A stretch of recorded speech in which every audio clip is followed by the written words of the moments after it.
Hi everyone, welcome to Emergency Medicine Talks. నేను మీ doctor Kalyan Ram, senior consultant emergency medicine. Do you know what to do if someone suddenly collapses in front of you? One skill could save their life, that is CPR. Everyone should learn CPR. It could save a life.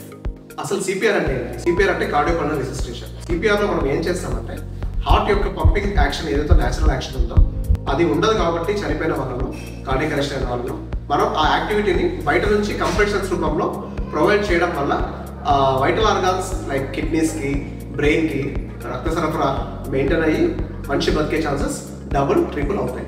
అసలు CPR ఎవరిలో చేయాలి? Cardiac arrest అయిన పేషెంట్స్లో చేయాలి. So మనం first ఏంటంటే cardiac arrest అయిన పేషెంట్ని recognise చేయగలగాలి. ఎలా రికగ్నైజ్ చేయాలి? ఫస్ట్ రెస్పాన్సివ్నెస్ ఉందో లేదో చూడాలి. రెస్పాన్సివ్నెస్ ఎలా చూడాలి? బై ట్యాపింగ్ ద షోల్డర్స్, వాళ్ళ భుజాలని తట్టాలి. సార్ ఎలా ఉన్నారు, సార్ ఎలా ఉన్నారు. సో అప్పుడు ఏ రెస్పాన్స్ లేనప్పుడు ఇమీడియట్గా should check for carotid pulse. Carotid పల్స్ని పాల్పేట్ చేయాలి. కెరోటిడ్ పల్స్ అంటే ఎగ్జాక్ట్గా మన మెడ భాగంలో సైడ్లో ఇన్ బిట్వీన్ ద ఈ మజిల్కి బోన్కి మధ్యలో ఒక గుంతలాగా ఫామ్ అయ్యే జోన్లో కెరోటిడ్ ఆర్టరీని 10 సెకండ్లు పాల్పేట్ చేయాలి. సో కెరోటిడ్ ఆర్టరీ లేదనిపించిన వెంటనే కాల్ ఫర్ హెల్ప్ 108 అంబులెన్స్కి ఫోన్ చేసి సిపిఆర్ స్టార్ట్ చేయాలి. సిపిఆర్ ఎక్కడ చేయాలి?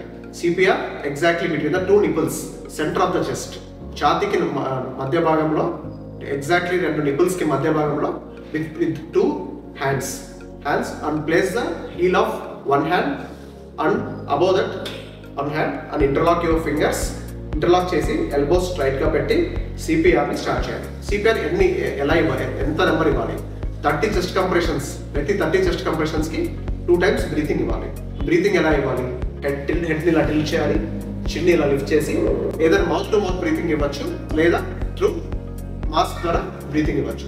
ఎవరీ 30 చెస్ట్ కంప్రెషన్స్కి 2 breaths ఇవ్వాలి. సో సిపిఆర్ అనేది అందరూ నేర్చుకోవాల్సిన ఒక ప్రక్రియ.